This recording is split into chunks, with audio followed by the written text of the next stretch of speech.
एक तरफ जब इंडिया और पाकिस्तान का वॉर थमा है, दूसरी तरफ जब इजराइल गाजा पे दे मिसाइल मार रहा था, और तीसरी तरफ इजराइल ने जो है मारा, आपको जो है उड़ा दिया ईरान को। ईरान पे हमले किए इजराइल ने, और बहुत खतरनाक हमले किए ईरान को अच्छा खासा नुकसान पहुंचाया है इजराइल ने।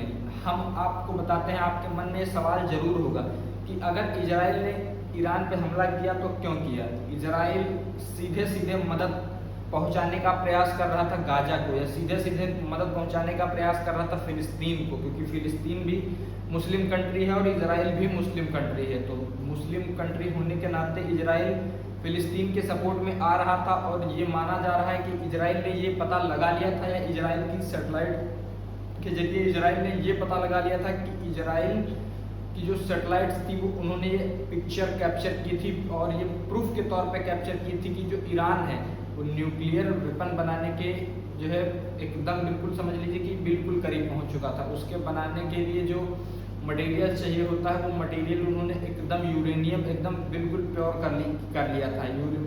परमाणु बम बनाने के लिए जो सबसे मेन चीज़ चाहिए होती है वो चाहिए होता है यूरेनियम, और यूरेनियम बताया जा रहा है, जो इजराइल की बातें सामने आई, जो इजराइल जो फोटोज कैप्चर किया था उसमें बताया है इजराइल ने कि उसका एक प्रोसेस होता है कि एक लेयर में पहले उसको जो है अच्छा फिल्टर किया जाता है, फिर दूसरे लेयर में फिल्टर किया जाता है, फिर थर्ड लेयर में फिल्टर किया जाता है। मतलब एक टाइम टेकिंग प्रोसेस होता है, एक लंबा प्रोसेस होता है, दीर्घकालीन जो है ये एक प्रोसेस चलता रहता है। तो इजराइल ने ये जैसे ही देखा, और इजराइल इस बात को जो है कह रहा है कि ये मैंने हमला इसीलिए किया है क्योंकि मुझको पता है कि अगर ईरान परमाणु बम बना लेगा तो ये पहला बम मुझ पे ही मारेगा। और ये बात हकीकत है कि अगर ईरान परमाणु बम बनाने में सक्षम हो जाता तो वो 100% इजराइल को ही पहला टारगेट बनाता, ये एकदम गारंटी है। और एक परमाणु बम मतलब इजराइल साफ एक डॉट जैसा देश अगर इतने बड़े बड़े देशों से पंगा ले रहा है तो मतलब उस देश के दम है।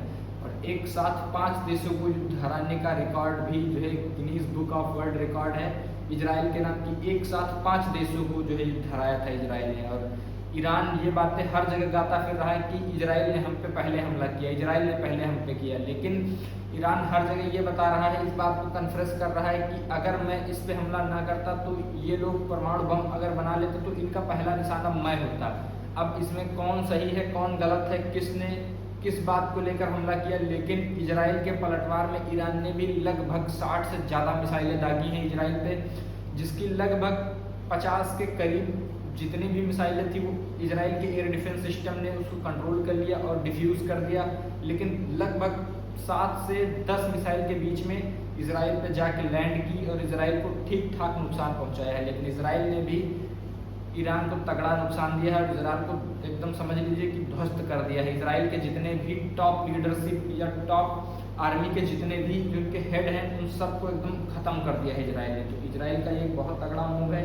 इजराइल हमेशा से इसी फार्मूले पे काम करता है। अगर आप देखेंगे तो जिस भी देश के साथ इजराइल का अगर बात विवाद होता है तो इजराइल सबसे पहले उसके टॉप लीडरशिप को ही खत्म कर देता है। अगर टॉप लीडरशिप नहीं होगा नेतृत्व तो खत्म हो जाएगा, और जिस भी सेना का नेतृत्व बिगड़ता है वो पूरी सेना तहस नहस हो जाती है। और ये इजराइल का एक मूल मंत्र है। बाकी आप लोगों को क्या लगता है कि इजराइल और ईरान के युद्ध में क्या दूसरा कारण हो सकता है? आप लोग अपनी राय कमेंट बॉक्स में बताइए और हमें इजाज़त दीजिए। ऐसी ही इंफॉर्मेटिव वीडियोज़ के लिए हमारे चैनल को सब्सक्राइब करिए, बेल आइकन को प्रेस करिए। हमें इजाज़त दीजिए। नमस्कार।